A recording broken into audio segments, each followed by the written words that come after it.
Croatia versus England is, of course, the second semi-final taking place on the Wednesday night. Croatia, I don't think they've got too many injury problems other than what we just saw previously about the fullback, Salko, potentially injured. But other than that, I think they should be pretty much strong going forward. Jordan Henderson and Vardy, according to Who Scored, have got a little bit of a knock and could be push and go. Of course, we know about Vardy. He had the injection before the Sweden game and unfortunately missed out on playing in that game. But hopefully be able to go. And it says here that Jordan Henderson's got a slight hamstring injury, but pretty much should be able to recover this time by Wednesday night. Kyle Walker, Dele Alli, Ashley Young, Fabian Delph's back after having his baby back in the UK with his wife, who he called a machine on the interview after the game. I wasn't sure if it's a compliment or a bit of a negative. She's a machine. Yeah. Wow. Baby making machine. Nice There one, you Fabian. go. There you go. Yeah. Awful. All right. Probable lineups from Who Scored. 4-2-3-1 for Croatia. Sabacic in goal. Strinic, Vinda, Lovren. And that guy won't be playing because he's injured apparently. So I don't know. I imagine Jedvardt might come in. I have no clue who that is, so I'll just take your word for it. Brozovic and Karatic in the midfield, Perisic, Modric, Rebic in the attacking midfield, and then Mandzukic up front on his own. England with the normal 3-5-2-1. Sorry, that's too many numbers there. 3-5-2. That's how you're going to win. So bring on an extra player. I mean, let's do it. Let's do Wow. it. Let's do it. Let's just sneak. how long Let's it takes to let's just sneak on. Do you Sneak reckon on. VR will notice it, or do you reckon VR might just let it go? No, it's not going to be seen. He's going to be like, he's going to be wearing a referee top. He's going to feel like, yeah. I'm going to go away from the point now. Pickford in goal, Walker, Stones, Maguire, Trippier, Ali, Henderson, Lingard, Young, Kane, and Sterling up top.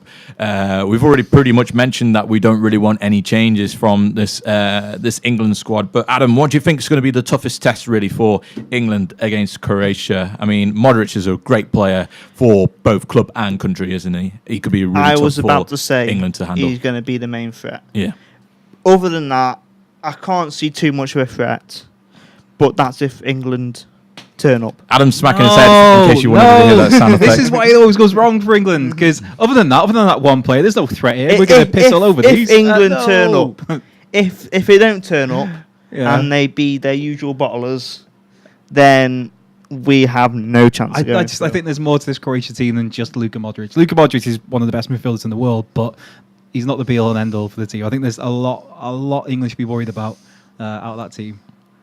Joe, what are you thinking?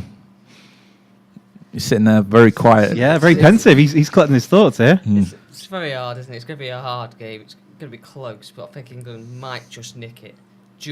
But that's obviously the proud Englishman in me being optimistic and hoping. Like Andy said, Croatia have got very talented players. They're well organised. Do you think England really need to take a full advantage of how they've been doing well at set pieces in this tournament? I think it's 8 goals from 11 out of the goals that they scored. Do you think England should be focusing on that and really taking advantage of, how Harry Kane is and how Maguire is in the box and, looking for those guys and those opportunities. And Stones as well. I think we need to play the love train. If you don't do the love train, that's it. We won't go through. I heard many names for that piece, the human centipede and all that. It's worked. It works. You watching the Sweden game, every time England get a corner, you see that lineup of players in that line. You're thinking they're going to score. If someone's going to score, there's that much chaos, kind of calculated chaos in a way. But it's you fancying. But to be fair, that's happened so many times now.